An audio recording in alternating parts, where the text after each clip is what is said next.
అనేకమైన దినಗಳನ್ನು వారి జీవితాలను మరిచి ప్రచారం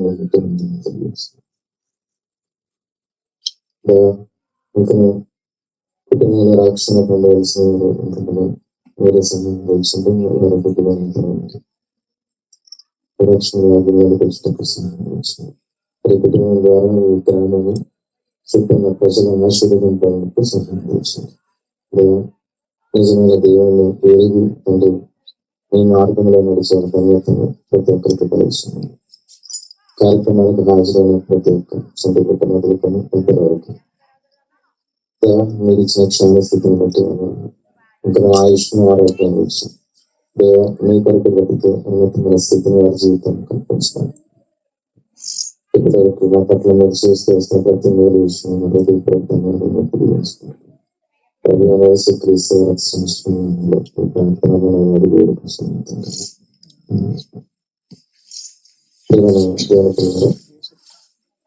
చక్కటి వితరణలో దేవుడు ఇచ్చారు. మీరు బట్టి దేవునికి ఆస్తులు తెలియజేస్తున్నాం. అలాగే కూడా తెలియజేస్తాం. పిల్లలు పుట్టిన వెంటనే కాసేపటికి అలాగా మళ్ళా బెజ్జగిస్తాము. అలాగే దేవుడు కూడా కుటుంబాన్ని కొంతసేపు దుఃఖంలో ఉంచినప్పటికీ తర్వాత మళ్ళా ఆయనే జాలిపడి మరి మళ్ళా కుటుంబాన్ని ఆనందంతో నింపినట్టుగా మనం చూడగలుగుతాం. దేవుళ్ళ గారిని తీసి వెళ్ళిపోయిన అనతి కాలంలోనే మరలా ఈ కుటుంబంలో దేవుడు బిడ్డనిచ్చి వారి పట్ల కృప చూపించాడు. అది అతి కృప దేవుడే చూపించగలడు, కానీ మానవ మాత్రం ఎవరు చూపించగలరు.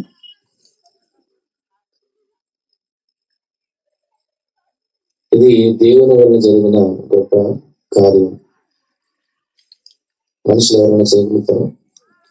ఈ ఆనందాన్ని కుటుంబంలో ఇవ్వగలుగుతారో? మనిషిని కోల్పోయినంత దుఃఖము ఏదైతే ఉందో దానిని తీర్చగలిగి ఓదార్చగలిగే స్థితి మనిషికి లేకపోయింది. అటు స్థితి దేవాది దేవునికి ఉంది. ఒకరు కోల్పోగానే ఇంకొక బహుమానాన్ని దేవుడు ఇచ్చి సంతోషపరిచాడు. ఇది దేవుని గొప్ప కార్యం. ఇది సమాజానికి తెలియదు. నిజంగా దేవుని మీద ఆధారపడితే దేవుడు ఎంత గొప్ప కార్యాలను చేస్తాడన్నది మరి అది అనుభవిస్తేనే గాని ఎవరికి తెలియదు. ఏమైనా దేవుని పిల్లరా, చనిపోయాడు వ్యక్తి చనిపోయాడు అని ఈరోజు సమాజం మాట్లాడుకుంటుంది. ఆలోచించగలిగితే చనిపోయాడు అన్న మాట్లాడిన వాడు కూడా రేపొద్దున్న చనిపోతాడు. అన్నా కదా, అయ్యో చనిపోయాడు అన్నోడు కూడా చనిపోతాడు. ఒకళ్ళ ముందు ఒకళ్ళ వెనక. కానీ ప్రతి ఒక్కరు ఈ భూమిని విడిచి పెట్టవలసిన వారు.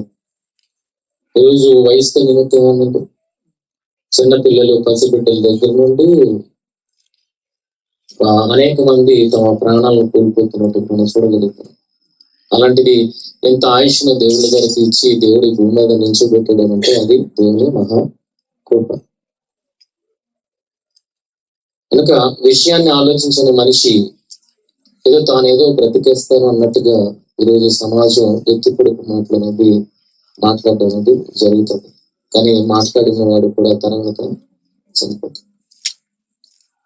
మన చేతుల్లో ఏది లేదు. కానీ దేవునికి మళ్ళీ మనం అప్పగించుకోగలిగితే దేవుడు అన్ని కార్యాలను చేసి పెడతాడు. మన చేతుల్లో ఏమీ లేదని అందుకు చెప్తారు. అంటే కళ్ళు మూసుకుని ఒక్కసారి మీ శ్వాసను మీరు నిలుపుకోగలుగుతారా? మరి మీ శ్వాస కోసం ఎప్పుడైనా ఆలోచిస్తున్నారా? ఆలోచించినప్పుడు ఆ ఆలోచన అక్కడికి వెళ్తుంది. కానీ దాని గురించి ఆలోచించినప్పుడు మాత్రం అది ఆ నిరంతరాయంగా శ్వాస ఆడుతూనే ఉంటుంది. అది మీ వల్ల ఏందా ఆలోచించండి. అది దేవుడు పెట్టిన గొప్ప క్రియ. ఆయన ఎప్పుడైతే తన జీవాన్ని మానవాళి నాసికా రంధ్రంలోనికి ఊదాడో అప్పుడు మనిషి జీవం కలిగిన వాడుగా ఊపిరి పీల్చుకుంటున్నాడు. మళ్ళా ఆయనే తన ఊపిరిని విడువగా మనిషి గడ్డి పువ్వు వలె, ఇది గడ్డి వలె మాడిపోతున్నాడు. అంటే ప్రాణం ఇవ్వడము గాని ప్రాణము తీయడం గాని ఎవరి చేతిలో ఉందని అర్థమవుతుంది? ఎవరి చేతిలో ఉంది? దేవుని చేతిలో ఉందన్న విషయము అర్థమవుతుంది. కనుక దేవునికి మనము అర్పించుకోవడానికి ప్రయత్నము చేయాలి. మనిషి తాను అనుకున్న సాధించగలిగింది ఏది లేదు. చూడండి, చిన్నపిల్లల్ని మనం చూడగలిగితే, మనం పెంచిన పిల్లల్ని మనం చూడగలిగితే రేపటి కూర్చుని ఆలోచన వరకు ఉంటుందా?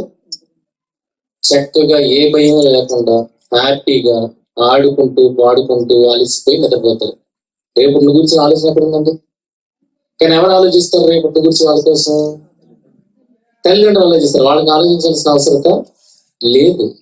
అలాగే దేవుడు మన తండ్రి అనుకుంటే గనక, ఆ దేవునికి మనం పిల్లలం అనుకుంటే గనక, ఈరోజు ఆ తండ్రి చాటు బిడ్డలముగా మనము కూడా రేపటిని గూర్చి ఆలోచించాల్సిన అవసరత లేదు. నమ్మగలుగుతారు? ఇది నమ్మట్లేదు మనిషి. మీ పిల్లలు ఎలాగైతే రేపటిని గూర్చి ఆలోచన లేకుండా, భయం లేకుండా, దిగులు లేకుండా చక్కగా ఆడుకొని అలసిపోయి నిద్రపోతున్నారు, మనము కూడా ఆ దేవునికి బిడ్డలు అనుకుంటే గనక, నమ్మి మనము ఆయన మీద ఆధారపడడం నేర్చుకుంటే గనక, మనం కూడా రేపటిని గురించి చింతించాల్సిన పని లేదు. హ్యాపీగా ఉండొచ్చు. కానీ మనిషి ఆయన మీద చింత వేయాలని ఆశపడట్లేదు. ఎవరి మీద వేసుకుంటాడు? తన మీదే వేసుకుంటాడు. పిల్లాడు ఎప్పుడైనా దీర్ఘంగా ఆలోచిస్తాడు అనుకున్నప్పుడు ఏమనుకుంటారు మీరు? ఏమంటారు? పిల్లడు దీర్ఘంగా ఆలోచిస్తుంది అనుకోండి, ఏమంటారు మీరు? అరే ఏంట్రా నీకు ఆలోచన, అంత ఆలోచన ఏంట్రా అని అడుగుతామా లేదా? అవునా? ఎందుకు నీకు అంత ఆలోచన? ఏ భారం మోయాలి, ఏ బిజినెస్ చేయాలి, అదే కదా మాట్లాడతాం. ఒక చిన్న పిల్లవాడు అలాంటి దీర్ఘ ఆలోచనలోకి వెళ్ళిపోయినప్పుడు తల్లిదండ్రులుగా మనం అన్నాం, నీకు ఆలోచన అవసరం లేదురా, నువ్వు హ్యాపీగా ఉండు అని ఎలా చెప్తున్నామో, దేవుడు కూడా మనల్ని బిడ్డతో పోలుస్తూ మనల్ని ఎలాగంటున్నాడంటే, మీరు రేపటిని గురించి ఆలోచించాల్సిన పని లేదు. ప్రతి మనిషితో చెప్తున్న మాట, ప్రతి మనిషితో ఆయన చెబుతున్న మాట ఏమనంటే, రేపటిని గురించి నువ్వు ఆలోచించాల్సిన పని లేదు. ఈరోజు మనిషి తనకు తానుగా ఆలోచించుకుంటూ రేపటిని గురించి ఆలోచిస్తున్నాడు. అదే ఈ రోజు అన్ని ప్రాబ్లమ్స్ అన్ని ఎక్కడ వస్తున్నాయి చెప్పండి? మనిషికి టెన్షన్స్ కానీ, రోగాలు కానీ, ఇవన్నీ దేనికి వస్తున్నాయి? రేపటిని గురించి ఆలోచించడానికి బట్టి. పోనీ రేపు అనేది వచ్చేసింది, హ్యాపీగా ఉంటాడా? రేపు అనేది వచ్చింది, ఎంటర్ అయిపో రేపటిలోకి. ఈ రోజు ఏం ఆలోచించాం? రేపటిని గురించి ఆలోచించాం. రేపు బాగుండాలి అని ఆలోచించాం. రేపు అనేది మన జీవితంలోకి వచ్చేసింది, హ్యాపీగా ఉన్నావా? మరలా దేనికోసం ఆలోచిస్తున్నాం? రేపటి దినానికి వెళ్ళిపోయి ఎల్లుండి కోసం ఆలోచిస్తాం. అర్థమవుతుందా? అంటే ప్రతిరోజు మనిషి ఈ రోజుని జీవించట్లేదు. ప్రతిరోజు మనిషి తన కోసం ఆలోచించుకుంటున్నాడని చెప్పుకుంటున్న మనిషి ఈ రోజును బ్రతకట్లేదు. అర్థమవుతుందా? రేపు అనుకుంటున్నాడు, రేపు కూడా బ్రతకట్లేదు. రోజులు గడిచిపోతున్నాయి కానీ మనిషి తన కోసం తాను బ్రతకలేని పరిస్థితిలోనికి వెళ్ళిపోతాడు. ఎందుకంటే మనిషి తన కోసం ఆలోచించుకుని ఏమీ చేయగలిగింది లేదు అన్న విషయము మనకి అర్థమైపోతుంది. అందుకే పిల్లలు ఎంత ఆనందంగా ఉన్నారో అటువంటి ఆనందము మనకి కూడా కావాలి అంటే మనం దేవుని చేతిలో చిన్న బిడ్డలము అవ్వాలి. ఆయన మన కోసం ఆలోచించుకుంటాడు. ఆయన మన కోసం ఆలోచిస్తున్నప్పుడు మనకెందుకు దిగులు? ఈరోజు ఈ రోగాలు అవసరం లేదు, ప్రయాస అవసరం లేదు, ఏది అవసరం లేదు. హ్యాపీగా మనము ఉండొచ్చు. హ్యాపీగా మనం ఉండొచ్చు. ఆకాశ పక్షుల్లో ఒక్కసారి చూడండి, సాయంత్రం అవ్వగానే అవన్నీ చెరువు గట్లకి వాటికి అవి వెళ్ళిపోవడం అనేది నేను సాయంత్రం ఇంటి మీద ఉన్నప్పుడు చూస్తాను. అవి చూసినప్పుడు ఆనందం అనిపిస్తుందా? ఓకే. ఇంకా మంచు, మనకి చలికాలం వచ్చింది అనుకోండి మన దగ్గరికి, అంటే ఎండాకాలం దగ్గర అలాగే వచ్చినప్పుడు పక్షులు ఫారెన్ నుండి వస్తాయి కదా. ఫారెన్ నుండి వస్తాయి. ఎక్కడ నుండి వస్తున్నాయి అవి? వేరొక దేశం నుండి దేశంలోనికి ఆహారం కొరకు వస్తాయి. ఎందుకంటే అక్కడ నీళ్లు గడ్డ కట్టేస్తే కనుక వాటికి ఆహారం దొరకదు కనుక అవి ఆహారం కొరకు మన దగ్గరికి వస్తాయి. కొన్ని పిల్లలను కూడా కంటే అవన్నీ అలా వచ్చినప్పుడు వాటిని చూసి మనం ఆనందిస్తాం కదా, ఆనందిస్తాం. మరి అలా ఆనందించడానికి, పక్షులను చూసి మనం ఆనందించడానికి వాటికి మనం ఏం వేస్తున్నాం చెప్పండి? ఎవరు పెడుతున్నావా? కానీ ఆనందాన్ని పొందుతున్నావా? మీరేం పెట్టకపోయినా ఆనందాన్ని పొందుతున్నారు. ఒకసారి ఆలోచించండి. మనిషి ఈరోజు లిమిట్స్ పెట్టుకోవడాన్ని బట్టి ఆనందాన్ని కోల్పోతున్నాడు. పక్షులకి ఏమైనా ఎవరైనా లిమిట్లు పెట్టగలుగుతారా? నువ్వు నా దేశంలోనే ఉండు, నా దేశ పక్షి నా దేశంలో ఉండగలుగుతారా? గాలికి ఎవరైనా లిమిట్ పెట్టగలుగుతారా? నా దేశాన్ని దాటి వెళ్ళిపోతాను పెట్టగలుగుతారా? లేదు. అవి లిమిట్స్ పెట్టుకోలేదు కనుక అవి ఏమేస్తున్నాయంటే ఆనందంగా ఉన్నాయి, హ్యాపీగా ఉన్నాయి, తోటి వారికి ఆనందాన్ని పంచగలుగుతున్నాయి. కానీ మనిషి ఏం చేస్తున్నాడంటే లిమిట్స్ పెట్టుకుంటున్నాడు. రే నువ్వు ఈ దేశం వాడు ఆ పక్క వాడితో మాట్లాడకూడదు, ఈ దేశం వాడు ఆ దేశం వాడికి సాయం చేయకూడదు. లిమిట్స్ పెట్టుకోగానే ఏమైపోయింది? మనిషి ఆనందాన్ని కోల్పోయాడు. తన సొంతంగా ఆలోచించుకోవడం అనేది ప్రారంభించాడు. ఏమైనా దేవుని పిల్లలు ఆలోచించగలిగితే ఒక గాలి, ఎల్లలు ఎరుగని గాలి మనకి ఆనందాన్ని ఇస్తుంది, ఎల్లలు ఎరుగని పక్షి మనకి ఆనందాన్ని ఇస్తుంది. మరి మన జీవితంలో కూడా ఆనందం ఉండాలి అని అంటే మనం ఏం పెట్టుకోకూడదు? ఏం పెట్టుకోకూడదు? సెపరేషన్స్ అనేది పెట్టుకోకూడదు అన్న విషయము మనకు అర్థమైతే ఈ రోజు మనిషి ఆనందాన్ని కోల్పోవడానికి గల ప్రధాన కారణం ఏంటంటే దేవుడికి సెపరేట్ అవ్వడం. ఏది అయినా అవ్వకపోయినా, ఏది మనిషి దేనికి దూరం అవుతాడంటే తన కోసం తాను ఆలోచిస్తూ దేవుడికి దూరం అవుతాడు కనుక ఈరోజు మనిషి ఆనందాన్ని కోల్పోతున్నాడు. కానీ నిజంగా మనం ఆనందాన్ని పొందాలి అంటే, ఒక పసిబిడ్డలు లాంటి ఆనందం మనం పొందాలి అంటే మనందరం దేవుని చేతిలో బిడ్డలము కావాలి. అలా బిడ్డలమైతే గనక దేవుడు మనకి ఇస్తున్న వాగ్దానం ఏంటంటే రేపటిని గురించి నువ్వు చింతించాల్సిన పని లేదు, నువ్వు దేనికోసం ఆలోచించాల్సిన పని లేదు. ఈ రోజు నువ్వు జీవించు. అంటే ఈ రోజు మనకి ఇవ్వబడింది, ఈ రోజు మనం జీవించకుండా రేపటి గురించి ఆలోచించి ఈ దినాన్ని పోగొట్టుకున్నా ఉంటున్నాడు, అది వెళ్తాను కదండి. ఆలోచించండి, ఎంత వెళ్తాను. రేపటికి వెళ్ళిన తర్వాత రేపు హ్యాపీగా ఉంటావా? ఎల్లుండి కోసం ఆలోచిస్తాను అంటే ముందు కోసం ఆలోచిస్తేనే కానీ ఈ రోజు కోసం ఏం ఆలోచిస్తున్నావు? ఈ రోజు మనకు ఎలా గడుస్తుంది? ఇదేమైనా ఆలోచన ఉందా? కనుక మనిషి తన కోసం తాను ఆలోచించుకోవడం వల్ల తాను ఈ రోజుని జీవించలేకపోతున్నాడు. అందుకే దేవుడు అంటున్నాడు, ఆకాశ పక్షులను చూడు, అవి విత్తవు, కోయువు, పొట్టల్లో కూర్చుకునవు. మనిషి కూర్చుకుంటున్నాడు, విత్తుతున్నాడు, కోస్తున్నాడు, కానీ ఆనందం లేదు. కానీ ఆనందము లేదు. పక్షులట విత్తబట, కోయబట, దానికంటూ గోడౌన్స్ లేవు, కానీ అవి హ్యాపీగా ఉన్నాయి. వాటితో పాటు ఎవరికి హ్యాపీనెస్ ఇస్తున్నాయి? మనకి హ్యాపీనెస్ ఇస్తున్నాయి. ఇది అన్ని చేసుకొని నీకు హ్యాపీనెస్ లేదు, ఏమీ లేకుండా అది హ్యాపీగా ఉంది, హ్యాపీనెస్ ఇస్తుంది, ఆనందాన్ని ఇస్తుంది.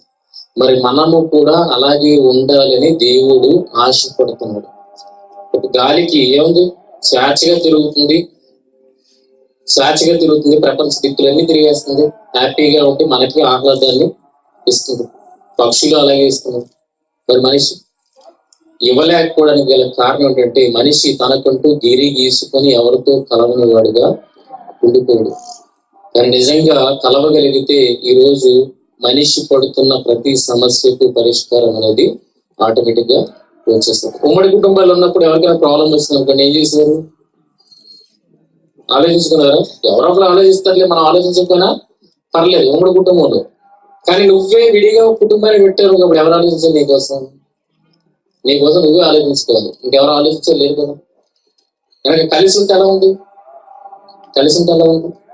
కలిసి ఉంటే ఏ బాధ వచ్చినా తోటివాడు నీకు సహాయం చేసే పరిస్థితి. అందుకే దేవుడు సంఘాన్ని ఎలా ఉంచాడంటే ఒక కుటుంబం లాగా ఉంచాడు. ఒక కుటుంబానికి కష్టం వస్తే ఇంకొక కుటుంబము ఆదరించేటట్లుగా మనకు ఒక కుటుంబాన్ని తోడుగా ఇచ్చాడు. కానీ ఇది సమాజంలో లేదు. ఉన్న కుటుంబాలనే చిన్న చిన్నగా చీల్చుకొని వెళ్ళిపోతుంది.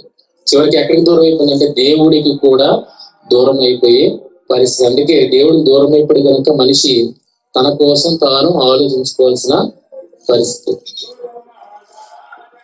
తన కోసం తాను ఆలోచించుకోవాల్సిన పరిస్థితి. కనుక దేవుడు ఏమైనా వాగ్దానం ఇస్తున్నాడు ఒక్కసారి చూడగలిగితే 6వ అధ్యాయం మత్తయి సువార్త 6వ అధ్యాయం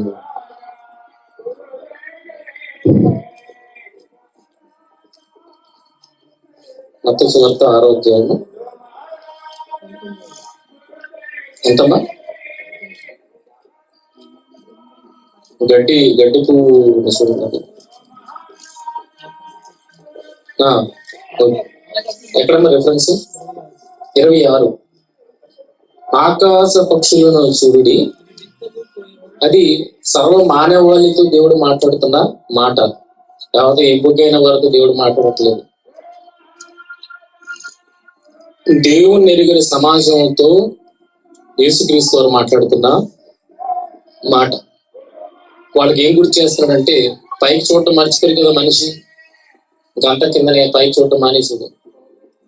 కనుక అలాంటి వాడితో మరలా పైకి ఒకసారి చూడరా అని చెప్పి పైకి చూపిస్తున్నాడు. ఎక్కడ చూస్తున్నాడు? ఆకాశంలో చూడమన్నాడు. ఏమన్నా ఆకాశ పక్షులు ఉన్నాయి. ఇప్పుడు ఏమన్నాడమ్మా చదువు. ఆకాశ పక్షులను చూడి, అవి విత్తవు, కోయవు, కొట్లలో కూర్చుకొనవు, అయినను మీ పరలోకపు తండ్రి వాటిని పోషించుచున్నాడు. అంటే ఆకాశ పక్షులు ఎవరు పోషిస్తున్నారట? మనమా? ఏ రోజున ఇలా గింజలు వేసాం, 10 గింజలు వేసామా? కొన్ని గింజలు వేస్తే ఎన్ని పక్షులు వేయగలుగుతారు? ఆలోచించండి. కనుక వాటిని పోషిస్తున్నది ఎవరు అని అంటే దేవాది దేవుడు పోషిస్తున్నాడు. మీరు వాటికంటే బహు శ్రేష్ఠులు కారా అని అంటున్నాడు. అంటే పక్షులున్నవి మన కోసం అయితే గనక, పక్షులున్నవి ఎవరి కోసం? మన కోసం. మరి ఆ పక్షుల్ని ఎవరు పోషిస్తున్నారు? మన కోసం ఉన్న పక్షుల్నే దేవుడు పోషిస్తున్నాడు అన్నప్పుడు, మన కోసం ఉన్న పక్షుల్ని దేవుడు పోషిస్తున్నప్పుడు మనల్ని పోషించలేడా దేవుడు? ఇంట్లో పిల్లి కుక్క పెంచుకుంటాం కదండి. మనకు ఎవరి కోసం? పిల్లల కోసం. పిల్లలకు పిల్లి కావాలి, కుక్క పిల్లి కావాలి అడుగుతారు.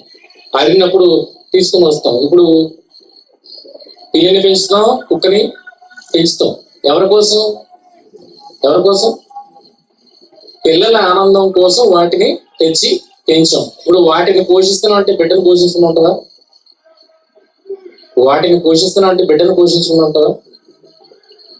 నీ బిడ్డ కోసం వాటిని తెచ్చావు, వాటిని పోషిస్తావు, బిడ్డని పోషిస్తున్నప్పుడు దేవుడు ఆకాశంలో ఉన్న పక్షులను మన కోసమే సృజించాడు అని అన్నప్పుడు వాటినే దేవుడు పోషించగా మనల్ని కూడా పోషిస్తాడు అన్న విషయాన్ని మనము నమ్మాలి. తర్వాత చదవము.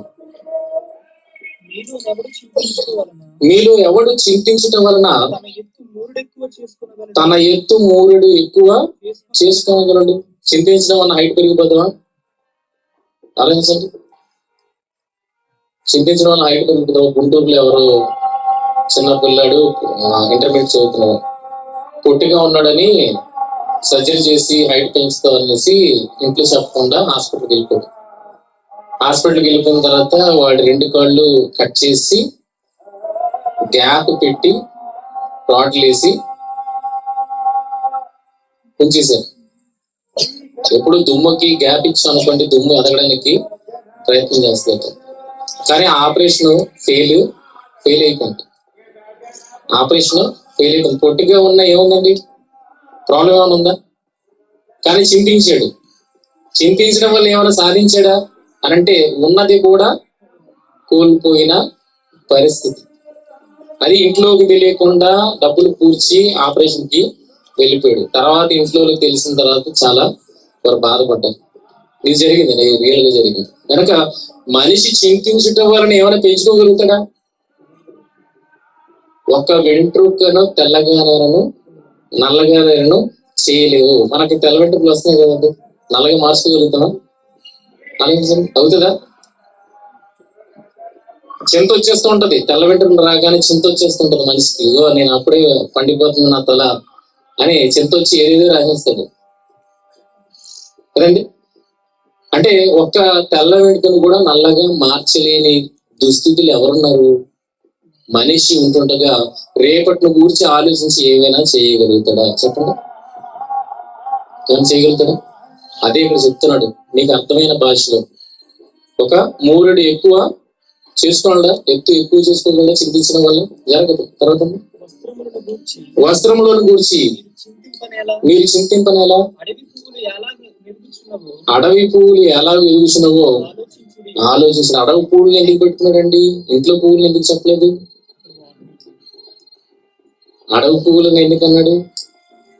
ఇంట్లో పువ్వులకైతే గులాబీ పువ్వు మొక్క పెట్టుకున్నారు అనుకోండి, దానికి గుడ్డు తొక్కేస్తారు, ఉల్లిపాయ తొక్కలేస్తారు, వాటర్ వేస్తారు కదా. కనుక అన్ని చేసిన తర్వాత అది బాగా రాలేదనుకోండి, మీరేం చేస్తారు? అందుకనే ఇంట్లో దానికోసం మాట్లాడలేదు దేవుడు. దేనికోసం మాట్లాడాడు? అడవి గడ్డి పువ్వులను చూడండి. ఎందుకంటే దానికి మీరు నీరు పోయిరు, ఏ సంరక్షణ చూడరు, అవునా? కనుక అలాంటి పువ్వుల్ని చూడమంటున్నాడు. మీరేమి చేపెట్టలేదు కదా, అవి మీరు చేయి పెట్టని చూడండి ఎలా ఉన్నాయో అని అన్నాడు. చూడు, అవి కష్టపడవు, వడకవు, అయినను తన సమస్త వైభవంతో కూడిన సొలొమోను సైతము వీటిలో నొక్కదాని వలనైనను అలంకరింపబడలేదు. సొలొమోను మహారాజు ప్రపంచవ్యాప్తంగా ఉన్న వస్తువులన్నింటినీ తన దగ్గరకు తీసుకుని వచ్చాడు. అంత వచ్చినప్పటికీ కూడా ఆయన ఈ పువ్వుల్లాగా కలర్ఫుల్ గా అలంకరింపబడలేదట. ఎవరికన్నా ఏవి గొప్పగా ఉన్నాయట? ఎవరికన్నా ఏవి గొప్పగా ఉన్నాయట? రాజు కన్నా పువ్వులే గొప్పగా ఉన్నాయట. అవి ఏంటి? అడవి గడ్డి పువ్వులు. అడవి గడ్డి పువ్వులు. మన దారిలో వెళ్తున్నప్పుడు ఎక్కడ కనబడతాయి తెలుసా? పక్కన మడిలో వెళ్ళినప్పుడు దారిలో కనబడితే, రోడ్డు మీద వెళ్ళినప్పుడు పక్కన కనబడతాయి గడ్డి పువ్వు. దాన్ని సంరక్షణ ఎవరు చూస్తారండి? దాని సంరక్షణ ఎవరు చూస్తారు? ఎవరు నీళ్ళు పోసారా? కానీ ఎలాగ అలంకరింపబడుతుందట? ఒక మహారాజు తను తాను అలంకరించుకోలేని స్థితిలో ఉన్నాడట దానితో కంపేర్ చేస్తే కనుక. అంత గొప్పగా గడ్డి పువ్వు అలంకరింపబడుతుంది అన్న విషయాన్ని చెప్తున్నాడు. దీన్ని ఎవరు చేశారు? దేవుడు కదా. తల చదువు. నేడుండి రేపు పోయిలో వేయబడు అడవి గడ్డిని దేవుడు ఇలాగూ అలంకరించిన ఎడల అల్ప విశ్వాసులారా మీకు మరి నిశ్చయముగా వస్త్రములు ధరింప చేయను కదా. గడ్డి పువ్వు అంత గొప్పగా అలంకరిస్తే నీ కోసం అది ఉంటే మరి నిన్ను అలంకరించలేడా?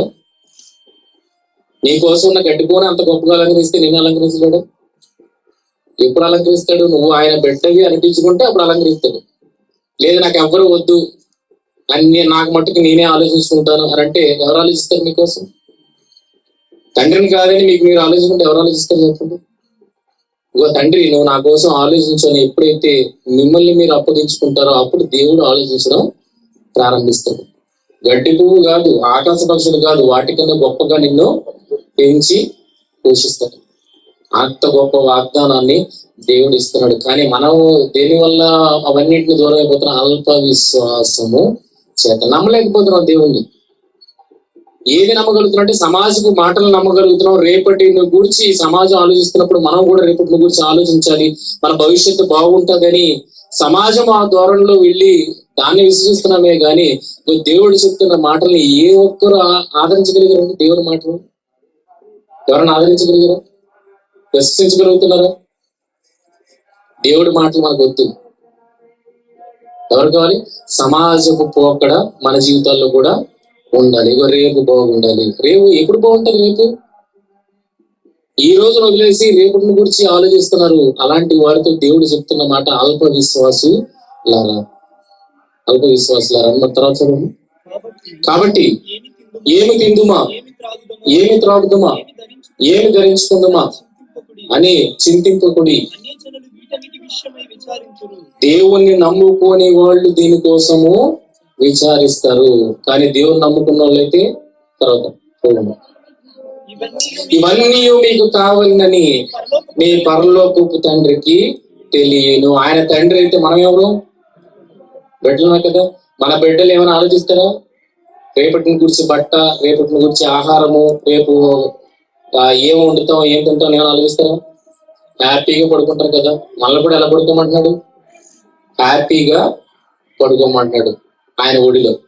కనుక ఆయన తండ్రి అయితే మనం బిడ్డలం అయితే బిడ్డలతో మాట్లాడుతున్నట్టుగా తండ్రి మాట్లాడతాడు. నేనున్నాను కదరా మీకు, నేనున్నాను కదా మీకు, మీకెందుకు ఆలోచన? హ్యాపీగా నిద్రపోండి, హ్యాపీగా నిద్రపోండి అని చెబుతున్నాడా. తర్వాత కాబట్టి మీరు ఆయన రాజ్యమును నీతిని మొదట వెదకండి. దేవుణ్ణి గురించిన ఆలోచన భూమి మీద ఉన్న మనము కలిగి ఉండాలి. పుట్టిన దగ్గర నుండి చనిపోయేంత వరకు మనకు ఎటువంటి ఎవరి మీద ఆలోచన ఉండాలంటే మన తండ్రిని గురించిన ఆలోచన మనకి ఉండాలి. అదే చెప్తున్నాడు. అప్పుడు అవన్నీ మీకు అనుగ్రహింపబడును. అప్పుడు అవన్నీ మీకు అనుగ్రహింపబడును. 25 ఏళ్ళు వచ్చినంత వరకు నా తల్లిదండ్రులు నన్ను పోషించారు. ఉద్యోగం ఉందా? 25 ఏళ్ళ వరకు ఉద్యోగం లేదు, అయినా పోషించాను లేదా? 25 ఏళ్ళు మరి మీ దేవుడు పోషించలేడా? నా తల్లిదండ్రులే నన్ను 25 ఏళ్ళు పోషించగలిగినప్పుడు మీ పరలోకపు తండ్రి ఆయనే కదా మనల్ని పుట్టించాడు, ఆయనే కదా మనలో శ్వాస వదిలాడు, ఆయన మనల్ని పుట్టించాడు, ఆయన మనలో శ్వాస వదిలాడు. మరి శ్వాస వదిలి మన జీవంతో నింపిన ఆయన మనల్ని పోషించలేడా? నా కన్న తల్లిదండ్రులే నన్ను 25 ఏళ్ళు పోషించడినప్పుడు ఇంకొక 25 ఏళ్ళు దేవుడు పోషించలేడా? పోషించగలుగుతాడు కదా. అదే అంటున్నమాట. ఇప్పుడు వచ్చినండి, రేపటిని గూర్చి నేనున్నాను, రేపటిని గూర్చి నువ్వు చింతించక. రేపటిని గురించి ఎవరు చింతించాలి? ఒకళ్ళకి అబ్జెక్టివ్స్ ఆల్రెడీ బాధ్యత. ఎవరికి? ఒకళ్ళకి అబ్జెక్టివ్స్ బాధ్యత. నువ్వు చింతించాల్సిన అవసరత లేదు. రేపు మన ఫంక్షన్ పెట్టుకున్నాం అనుకోండి, ఆ ప్రోగ్రామ్ ఈ ప్రోగ్రామ్ అన్నప్పుడు మన స్నేహితుడు ఉన్నాడు అనుకోండి, అరే వాటి కోసం ఆలోచించక, వాటి కోసం ఆల్రెడీ నేను మనుషుల్ని నియమించాను. నువ్వు ఏ టెన్షన్ పెట్టుకోక, రేపు ప్రోగ్రామ్ ఎలా జరగాలో దానికోసం ఆలోచించి, మిగిలిన పనుల కోసం నువ్వు ఏమీ ఆలోచించాల్సిన పని లేదు. అక్కడ ఒక మనిషిని బత్తాయించేశాను కనుక ఆ మనిషి చూసుకుంటాడు. అవునా? ఇలాంటి ఓదార్పు మాటే దేవుడు మనతో మాట్లాడుతున్నాడు. రేపటిని గూర్చి మీరు చింతించాల్సిన పని లేదు. ఈ రోజు హ్యాపీగా ఉండండి. రేపటిని గూర్చి టార్గెట్ ఒకదానికి ఇస్తాను ఆల్రెడీ, మీరు దానికోసం ఆలోచించాల్సిన అవసరం లేదు. మరి రేపటిని గురించి టార్గెట్ ఎవరికి ఇచ్చాడు చూడండి. రేపటి దినము దాని సంగతులను గురించి చింతించును. మీరు రేపు అని ఏదైతే చింతిస్తున్నారు, రేపు బాగుండాలని చింతిస్తున్నారు కదా, ఆ రేపటికి దేవుడు ఆల్రెడీ టార్గెట్ ఇచ్చేసాడు. మీరు ఆలోచించాల్సిన అవసరత లేదు. మీరు ఆలోచించి ఎవరు చేయగలుగుతారా? రాత్రి అనుకుంటారు పొడి మాంసం కావాలని, ఆదివారం అనగానే ఇంకా అందరూ మటన్ చికెన్ కదండి, ఫిష్. రాత్రి అనుకుంటారు రేపు ఫిష్ పులుసు తిందాం అనేసి. ఉదయాన్న లేచి మార్కెట్లోకి వెళ్తాం. మార్కెట్లోకి వెళ్ళగానే ఇది లేదు అని ఏమైనా ఉంటుందా? రాత్రి మీరు అనుకున్నారు మటన్ తిందాము, చికెన్ తిందాము, చేప తిందాం అని. ఉదయం వెళ్ళినప్పటికీ, మార్కెట్కి వెళ్ళినప్పటికీ అవి ఉంటున్నాయంటే రేపటిని గురించి ఎవరు ఆలోచించారు? మీరు తినాలని మాత్రం అనుకున్నారు, మీరేమైనా ఆలోచించారా? మరి ఇన్ని లక్షల మంది తినడానికి ఆహారం మార్కెట్ లో ఉన్నదంటే ఎవరు ఆలోచించారు?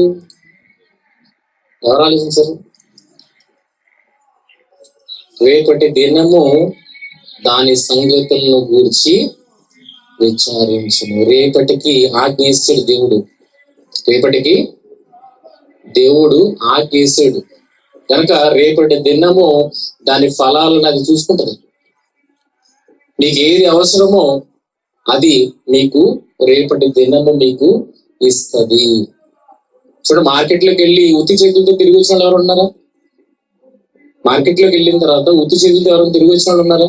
పలానా దానికోసం వెళ్ళాము లేదు అని తిరిగి వచ్చిన వాళ్ళు ఎవరు ఉన్నారా? అంటే ఇది లేదు అని లేకుండా సమస్తాన్ని ఆ రోజులు అరేంజ్ చేయడానికి ఎవరికి ఆజ్ఞనిచ్చాడు అన్న విషయాన్ని చూడగలిగితే ఎవరికి ఇచ్చాడు? రేపటి దినానికి దేవుడు ఆజ్ఞ ఇచ్చాడు. రేపటి దినానికి దేవుడు ఆజ్ఞ ఇచ్చాడు. చదువు మళ్ళా మళ్ళా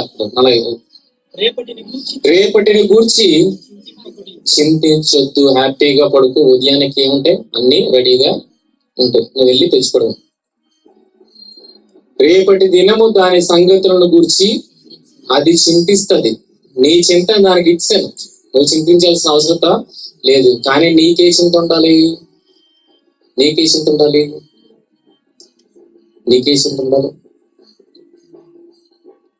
ఉదయం లెగ్గానే బిడ్డ ఎవరిని ఎదుగుతాడు? ఫస్ట్ ఎవరిని ఎదుగుతాడు అండి? తిండి కోసం ఎదుర్కొంటాడా?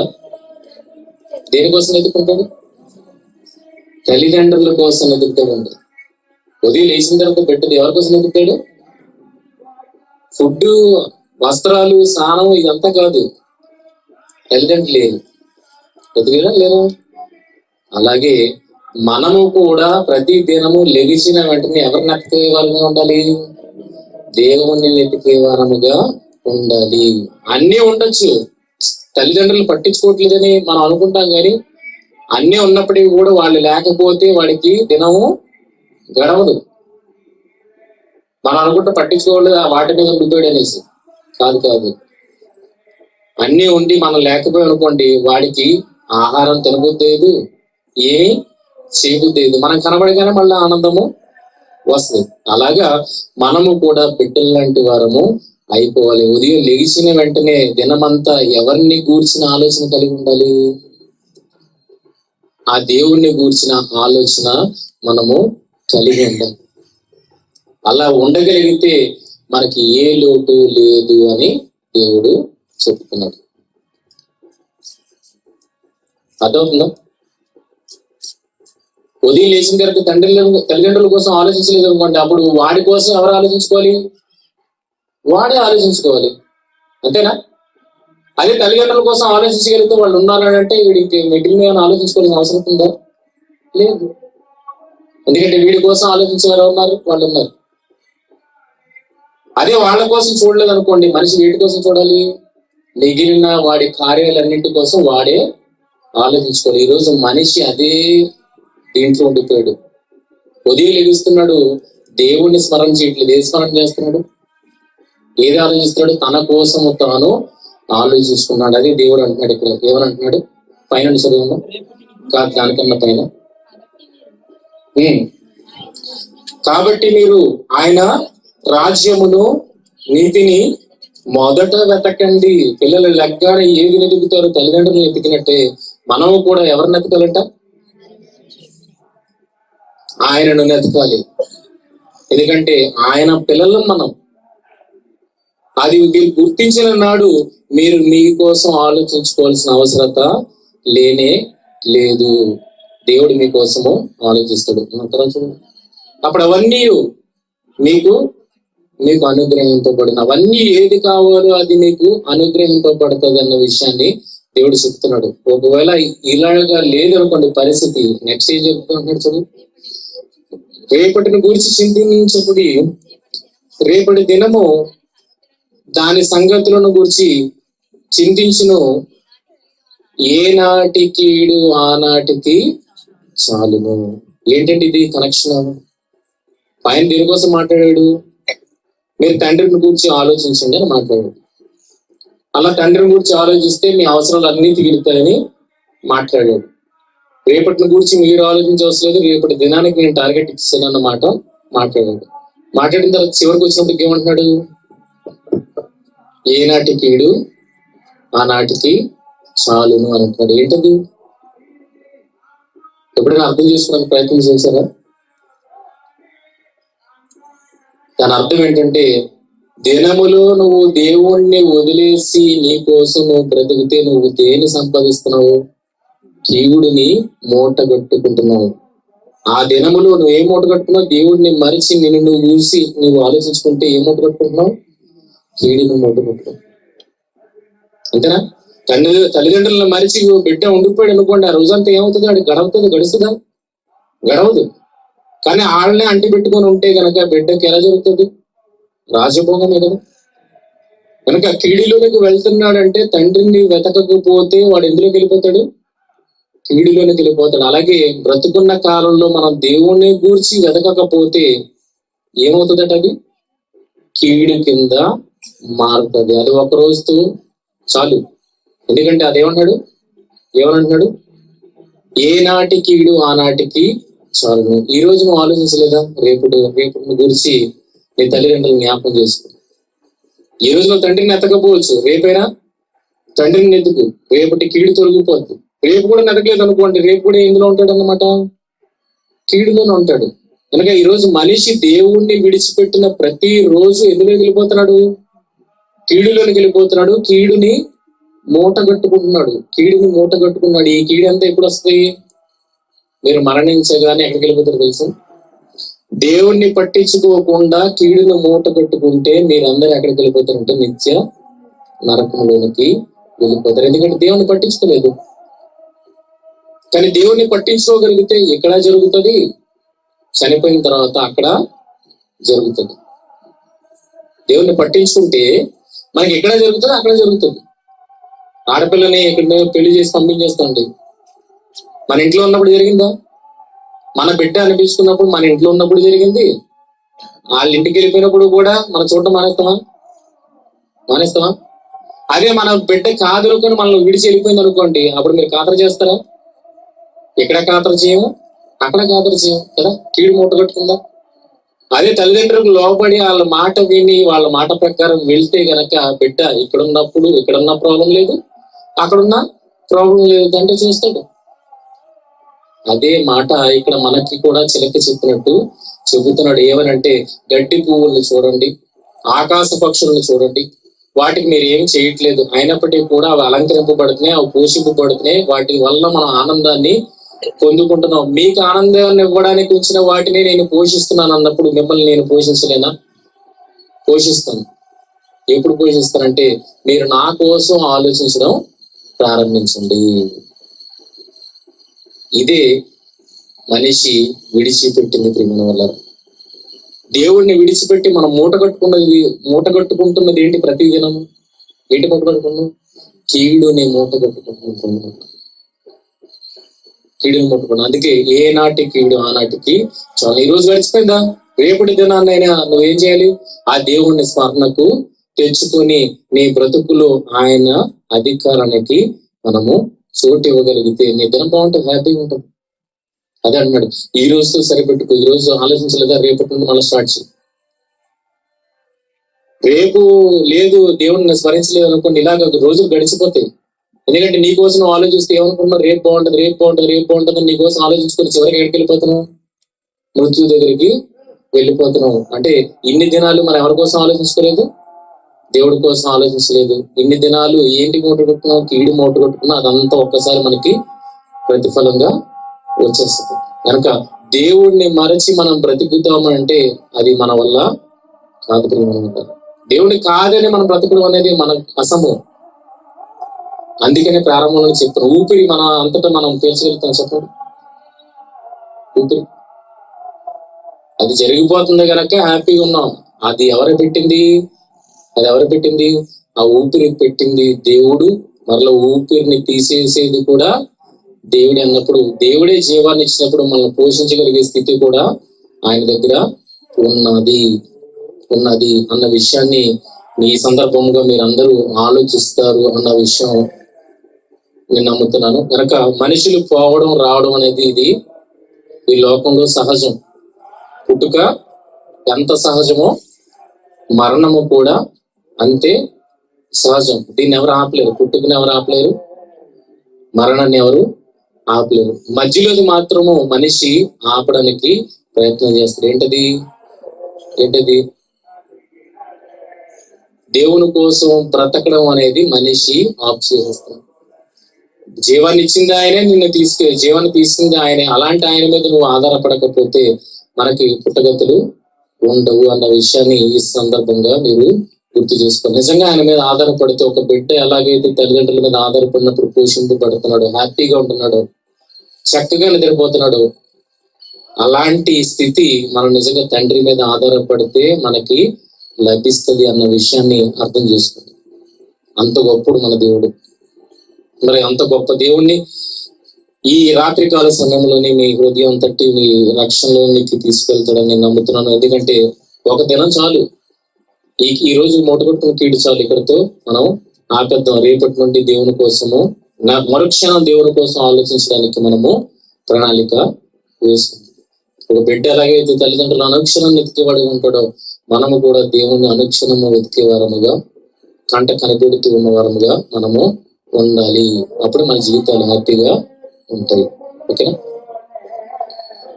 ప్రార్థన చేస్తాం. మిగిలిగా ప్రేమిస్తున్న కనెక్ట్ ఎవరు వద్దనుకొని మాకు మేము వద్దులను పెట్టుకోవడం వల్ల ఈరోజు మనిషి ఆనందాన్ని కోల్పోతున్నాడు, విపరీతమైన మనోవేదనకు గురవుతున్నాడు తండ్రి. దేవా, అదే హద్దులను తొలగించి దేవా, మీరే హద్దుగా మేము పెట్టుకోగలిగితే దేవా, పక్షులు ఆనందంగా ఉన్నట్టు, మిగిలిన అడవి పువ్వులు ఆనందంగా ఉన్నట్టు తండ్రి మా జీవితాలు కూడా ఆనందంగా ఉంటాయి అన్న విషయాన్ని ఎప్పుడు ప్రారంభంలోనే మీ కుమారుడి ద్వారా మాట్లాడించి మాకు చూపించారు. ఇదే ప్రారంభపు మాటలు. ఇది ప్రాథమికమైనది తండ్రి. మరి ప్రాథమికమైన విషయాలు ఎరుగిన సమాజంలో ఈ రోజులో తండ్రి, వాటిని ఎరగాలి, వాటి ఆవశ్యకత ఎరగాలని చెప్పి మీ కుమారుని ద్వారా ఈ గొప్ప మాటలు కల్పించారు. ఇంకా సమాజానికి తెలియని ఈ గొప్ప మాటలు తండ్రి ఈ రోజు మా ద్వారా మీరు వినిపింపజేసినందుకే వందనాలు తెలియజేస్తున్నాం తండ్రి. ఈ విషయాలు మరి మనిషి విన్న ప్రతి ఒక్కరూ వారి హృదయంలో భద్రపరుచుకొని వాటిపైన ఆలోచన సారించి దేవ మీరు ఎంత ఉన్నతుడు అన్న విషయాన్ని తెలుసుకునగలిగే స్థితిని దయచేయండి. దేవ మా చింత యావత్తు మీ మీద ఏమన్నారు, మమ్మల్ని గురించిన చింత మీరు కలిగి ఉన్నారన్న విషయాన్ని చెప్తున్నారు తండ్రి. దేవ అంత గొప్ప తండ్రి దేవ, కనుక మీరున్నారు కనుక మా చింత యావత్తు మీ మీద వేసి మిమ్మల్ని గురించిన ఆలోచన కేవలం మేము కలిగి ఈ భూమి మీద బ్రతికే భాగ్యాన్ని దయచేయండి. మరి చాలా కీడును మూటగొట్టుకున్న సమాజం తండ్రి ఈ మాటలు నెరిగి తండ్రి కీడులో నుండి మేలులోనికి ప్రవేశించగలిగే స్థితిని దయచేయమని, వారిని మీ వాక్యంతో తాకమని, వారి హృదయాన్ని మార్చమని ప్రార్థిస్తున్నాం. లక్ష్మి గారి కుటుంబాన్ని జ్ఞాపకం చేసుకునండి దేవా. ఎవరికి ఈ మాటలు కాదు తండ్రి, కుటుంబంలో ఉన్న వారికి ఈ మాటలు దేవా, వారి హృదయాలను తెరవండి. మీ మాటలు వారి హృదయంలో ఫలింప చేయండి. మరి ప్రసాద్ ఉన్నాడు, రక్షణకి వచ్చేటప్పుడు సహాయం చేయండి. ఈ గ్రామంలో ఈ కుటుంబం అలాగే విశాఖ కుటుంబం కలిసి అలాగే మాణిక్యం కుటుంబాన్ని కూడా జ్ఞాపకం చేసుకుంటారు దేవా. మరి కుటుంబం అంతా మీకు ప్రతినిధులుగా ఈ గ్రామంలో తండ్రి ఉండుటకు, మీ గొప్ప ప్రేమను చూపుటకు తండ్రి నిలువబెట్టమని ప్రార్థిస్తున్నాం తండ్రి. ఇప్పటి వరకు మీ కృప కటాక్షాలను బట్టి వారి కుటుంబాల పట్ల మీరు చేసిన మేలును బట్టి వందనాలు తెలియజేస్తున్నాం. ఇక్కడ బలంగా వాడుకున్నాము కొనమని ప్రార్థిస్తున్నాం. అలాగే వేసి కుటుంబాన్ని కూడా జ్ఞాపకం చేసుకోండి. మరి అనేక ప్రాంతాల్లో పరిచర్య చేస్తుండగా పరిచయం దీవించండి, ఆశీర్వదించండి. మేము బలమైన సేవకులుగా మరి నిల్చోబెట్టమని మిమ్మల్ని ప్రార్థిస్తున్నాం. మా ఆత్మీయులు మా సహవాసం ఉన్న ప్రతి ఒక్కరిని జ్ఞాపకం చేసుకోండి. పేరు పేరున ప్రతి ఒక్కరిని దీవించి ఆశీర్వదించమని మిమ్మల్ని ప్రార్థిస్తూ ప్రాధాన్యపడుతాం. మరొకసారి తండ్రి కుటుంబంలో ఒక విషాద ఛాయను దూరం చేసి ఆనందమైన దినాలను తండ్రి మరి బిడ్డనిచ్చి మీరు అనుగ్రహించిన గొప్ప ఆదరణను బట్టి మా హృదయపూర్వక ధన్యవాదాలు తెలియజేసుకుంటాం. మహిమ గంట ప్రభావాలు మీకు అనిపిస్తాం. ప్రభు యేసుక్రీస్తు శ్రేష్టమైన నామములో ప్రార్థన అడిగి విడిపించుకుంటాం.